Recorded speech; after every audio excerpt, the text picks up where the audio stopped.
அபிகமனம், உபாதானம், இஜ்ஜை, சுவாத்தியாயம், யோகம் என்பது 5 காலங்கள். இந்த 5 காலங்களிலும் செய்ய வேண்டிய காரியக்கிரமங்களை செவ்வனை செய்து வருபவர்களைத்தான் நம் மகாத்மாக்கள் என்கிறோம், பஞ்சகால பராயணர்கள் என்று கொண்டாடுகிறோம். கூரத்தாழ்வான் பஞ்சகால பராயணராக திருவரங்க திருப்பதியில் எழுந்தொழியிருந்த சமயம், ஒரு சமயம் அடாது மழை பொழிந்ததினாலே தொடர்ச்சியாக சுவாமி பட்டினி கிடக்க நேரிட்டது. உஞ்சவர்த்திக்காக வெளியே செல்ல முடியவில்லை. அப்பொழுது பெரிய பெருமாள் திருமணி ஒலித்து பெருமானுக்கு திருவாராதனமாகி பெருமான் தலிகை கண்டருளினான். அந்த தலிகை பிரசாதத்தை பெருமாள் கொடுத்து அனுப்பினான். ஆழ்வான் அந்த பிரசாதத்தை பெற்றார். மகா பிரசாதம், பெருமானுடைய பிரசாதங்களை வாங்கிக் கொள்ளும் பொழுது தற்காலத்தில் கோவில்களில் பார்க்கிறோமே, அந்த பிரசாதம் வாங்கிக் கொள்வதற்கு ஏற்படக்கூடிய ஒரு அவசரம் இருக்கிறதே, அப்பப்பாப்பா! மகா பிரசாதம் சுவாமி, அதை எப்படி ஏற்றுக்கொள்ள வேண்டும் தெரியுமா? இன்னும் ஒரு சில எத்தனையோ முறை உபன்யாசங்களில் சொல்லிவிட்டாய், நேரடியாக உபதேசம் செய்தாகிவிட்டது. எச்சல் செய்து கொண்டு நின்று கொண்டே ஏதோ கையேந்தி பவனில் சாப்பிடுவதைப் போல பெருமாள் பிரசாதத்தை கோவிலில் வாங்கி சாப்பிட்டுக் கொண்டிருக்கிறார்கள். கூரத்தாழன் வாங்கினார், மகாபிரசாதம் என்று தலைமேற்கொண்டு கொண்டாடினார் பெருமானுடைய அக்கார அடிசில். அப்பொழுது ஆழ்வான் கூறினார், இது விலை கொடுத்து வாங்கிய தலிகையாக தெரிகிறது. ஆம், இப்பொழுதும் நாம் உபயங்கள் செய்வதற்காக பணம் கட்டுகிறோம் அல்லவா? ஏன் பெருமான் இதனை தானாக அனுப்பினானா என்ன? சரி, இருக்கட்டும். தன் மனைவியை காட்டு சுவாமி கேட்கிறார், என்னம்மா நீ ஏதாவது நினைத்தாயா? அந்த தாம்பத்தியத்தின் பிறவியை உணர்ந்து பாருங்களேன். நீ ஏதாவது நினைத்தாயா? பெருமான் அவனே தலிகையை அனுப்பி இருக்கிறானே என்று சொல்ல, அந்த அம்மையார் சற்றே நடுக்கத்துடன், ஆழ்வான் என்ன நினைப்பாரோ என்பதாக ஒரு நடுக்கத்துடன், அதே சமயத்தில் தன் கணவனின் மீது தான் கொண்டிருக்கக்கூடியதான பக்தியை வெளிப்படுத்தும் விதமாக, ஆம் சுவாமி, இன்று அடியேன் ஒன்று நினைத்தேன். பெருமானுடையதான திருமணி ஒலித்தது. அப்படி திருமணி ஒலித்தவுடனே, பெருமானே ரங்கநாதா, நீ அமுது செய்கிறாயே, உன்னுடைய பரமபக்தரான கூரத்தாழ்வான் 3 நாட்களாக பட்டினி இருக்கிறாரே என்பதாக நான் நினைத்தேன். ரங்கநாதா, நீ அமுது செய்கின்றாயே, உன் பக்தனான ஆழ்வான் 3 நாட்களாக பட்டினி இருக்கிறாரே என்று நினைத்தேன். அந்த அம்மையாரின் பெருமையை பாருங்களேன். ஆழ்வான் மட்டும் பட்டினி இல்லை, அந்த அம்மையாரும் பட்டினி இல்லையா? இப்படி என் கணவனால் நான் பட்டினி கிடக்கிறேனே என்பதாக அவர் நினைத்திருக்கலாம். அது நினைக்கவில்லை. என் கணவரும் நானும் சேர்ந்து பட்டினி இருக்கிறோமே, அதுவும் சொல்லவில்லை.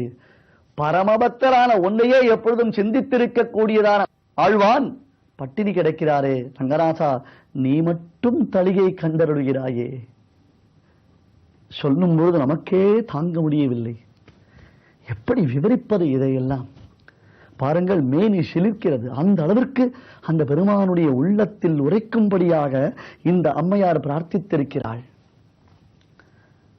ஆனால் ஆழ்வானுடைய கூற்று வேறு மாதிரி இருந்தது. நாம இருந்த, அப்படியா பிரார்த்தித்தாயா, பெருமான் செவிசாய்த்தாரா? ஆனால் ஆழ்வான் என்ன கேட்டார் தெரியுமா? என்னம்மா இப்படி செய்து விட்டாய்? பெருமானுடைய திருவுள்ளம் புண்படும்படியாக நீ நினைத்தாயே. அடடா, பெருமான் இன்றைய தினம் சரியாக அமுது செய்தானோ இல்லையோ, நமக்கு பிரசாரத்தை கொடுத்து விட்டானே. இப்படி ஆழ்வானுடைய மனது எண்ணியது. இப்படி ஆழ்வான் கேட்டாராம். அதனால்தான் அந்த தம்பதிகளை நாம் எப்பொழுதும் கொண்டாடி வருகிறோம்.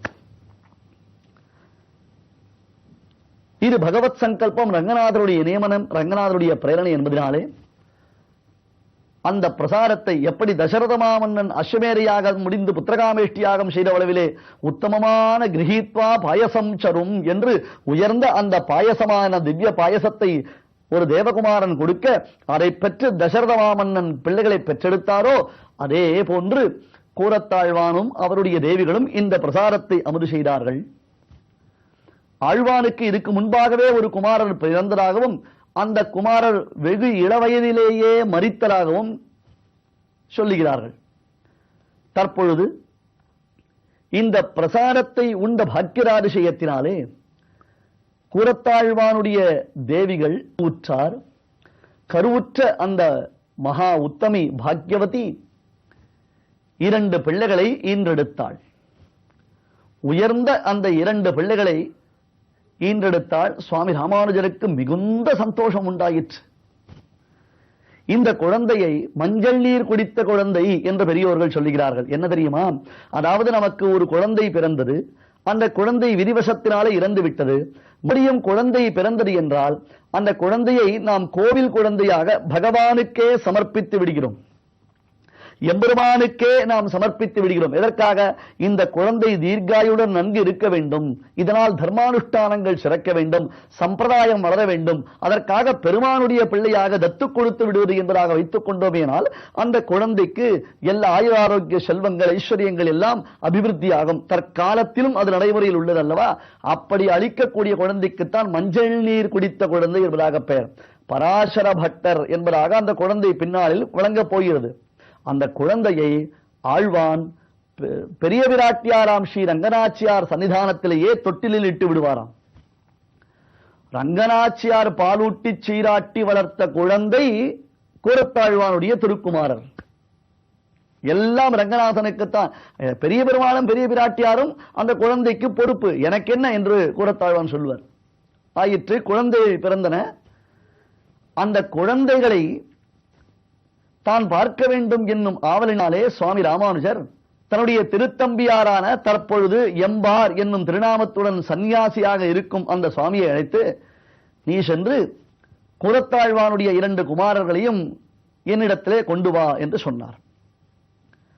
எம்பார் 2 குழந்தைகளையும் வாரி எடுத்துக்கொண்டு 2 கைகளிலும் அந்த 2 குழந்தைகளையும் வாரி எடுத்துக்கொண்டு வந்து சுவாமி ராமானுஜரிடத்தில் அந்த குழந்தைகளை பார்க்கிறார். ராமானுஜருக்கு உள்ளடங்காத சந்தோஷம். நம் ஆழ்வானுக்கு குழந்தை பிறந்திருக்கிறது, நம் ஆழ்வானுக்கு பிள்ளை பிறந்திருக்கிறது. என்னதான் சந்நியாசியாக இருந்தால் கூட அவருடைய சிஷ்யருக்கு பிறந்த சந்ததியை கண்டு ராமானுஜர் அகழ்ந்தார். அது மட்டுமில்லை, ராமானுஜ சம்பிரதாயத்தில் இந்த குழந்தைகள் அரும்பெரும் தொண்டாட்டப் போகின்றன. இந்த குழந்தைகளுடைய வரவு சம்பிரதாயத்திற்கு ஒரு பெரும் பலத்தை உண்டாக்கப் போகிறது. ஆகையால் எம்பாரை அழைத்து அந்த குழந்தைகளை கொண்டு வா என்றவுடன் எம்பார் குழந்தைகளை கொண்டு வந்து காண்பிக்கிறார். ராமானுஜர் ஆவல் பொங்க அந்த குழந்தைகளை பார்த்து பார்த்து மகிழ்கிறார். சற்றே அருகே வந்தார். அருகே வந்தவர் எம்பாரை பார்த்து கேட்டார், இது என்ன விசித்திரம்? இந்த குழந்தைகள் திருமுக மண்டலத்தில் துவயமந்திரத்தின் வாசனை வீசுகின்றதே. அன்பர்களை யோசித்து பாருங்கள், மந்திரத்திற்கு வாசனை உண்டா? ஒரு மந்திரம், அந்த மந்திரத்திற்கு வாசனை என்பது உண்டோ, பரிமளம் என்பது உண்டோ? ராமானுஜர் கேட்கிறார், இது என்ன இந்த குழந்தைகள் முகத்தில் துவயமந்திரத்தின் வாசனை வீசுகின்றதே என்று. அதற்கு எம்பார் அருளிச் செய்தார், ஆழ்வானுடைய திருமாளிகையில் இருந்து இந்த குழந்தைகளை ஏந்தி வந்தேன். வரும் வழியில் பூத பிரேத பிசாசங்களினாலே, டாகினி மோகினி ரேவதி முதலான துஷ்ட கிரகங்களினாலே இந்த குழந்தைக்கு எந்த விதமான ஆபத்தும் நேரிடக்கூடாது என்பதற்காக ரக்ஷா சூக்தங்களை அபிமந்திரணம் செய்வதை விட துவயமந்திரத்தை சொல்லிக் கொண்டு வந்தேன்.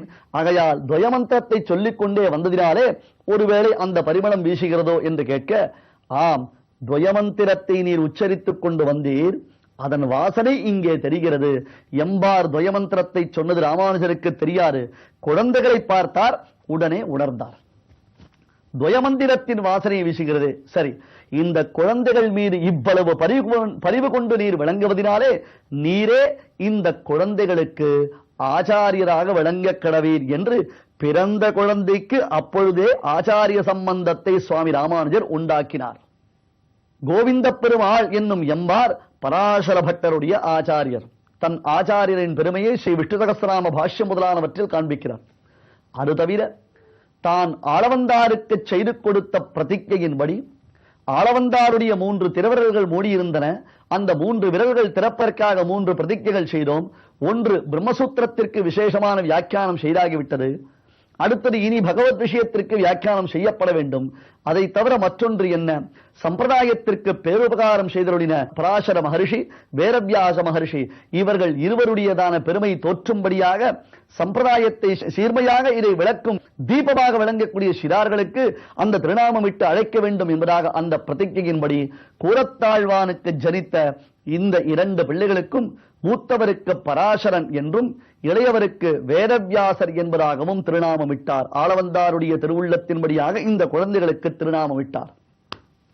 அது முதற்கொண்டு பராசர பட்டரும் வேதவியாச பட்டரும் சீரும் சிறப்புமாக திருவரங்க திருப்பதியில் வளர்ந்து வருகிறார்கள். இவர்களுடைய சரித்திரம் நாம் மறுபடியும் சற்றே இடைவெளி விட்டு பின்னாளில் அனுபவிக்கப் போகின்றோம். இதன் நடுவே தற்பொழுது இந்த ஐப்பசி துலா மாதமானது முடிந்து அடுத்தது உத்தமமான கார்த்திகை மாதம் வரக்கூடிய சந்தர்ப்பமாக இருப்பதினாலேயும், கார்த்திகை மாதத்தில் மிக பிரசித்தமான கைசிகி ஏகாதசி, கைசிகி துவாதசி என்னும் மகோத்சவம் வருவதினாலேயும், அந்த மகோத்சவத்திற்கு எல்லா விதத்திலும் சம்பந்தம் பெற்றதான திருக்குறுங்குடி என்னும் கஷேத்திரத்தின் மகிமையை உணர்வதற்காகவும் சுவாமி ராமானுஜருக்கும் குறுங்குடி நம்பி என்னும் அந்த எம்பெருமானுக்கும் இருக்கக்கூடிய ஒரு விசேஷங்களை எல்லாம் உணர்த்தக்கூடிய சில சம்பவங்களையும் அந்த திருக்குறுங்குடி திவ்யதேசத்தின் பெருமைகளையும் நாம் இனி தொடர்ந்து அனுபவிக்கப் போகின்றோம். சுவாமி ராமானுஜர் தென் திசை நோக்கி பல திவ்யதேசங்களுக்கெல்லாம் மங்களாசாசனம் செய்வதற்காக எழுந்தருளினார். மலையாள திவ்யதேசங்களில் எல்லாம் சுவாமி ராமானுஜர் மங்களாசாசனங்கள் செய்தருளினார். அதே போன்று திருவனந்தபுரம் என்னும் அந்த அனந்தபத்ராப சுவாமியுடைய திவ்ய சன்னிதானத்தில் சுவாமி ராமானுஜர் மங்களாசாசனங்கள் செய்தருளினார். அங்கிருந்து திருக்குறுங்குடி என்னும் திவ்ய கஷேத்திரத்திற்கு சுவாமி வந்து சேர்ந்தார். திருக்குறுங்குடியில் திவ்ய கஷேத்திரத்தில் வைஷ்ணவ கஷேத்திரத்தில் எம்பெருமானாருடைய அந்த வைஷ்ணவத்துவ பெருமையெல்லாம் நாம் இனி பார்க்கப் போகிறோம். ஸ்ரீமதே ராமானுஜாய நமஹா.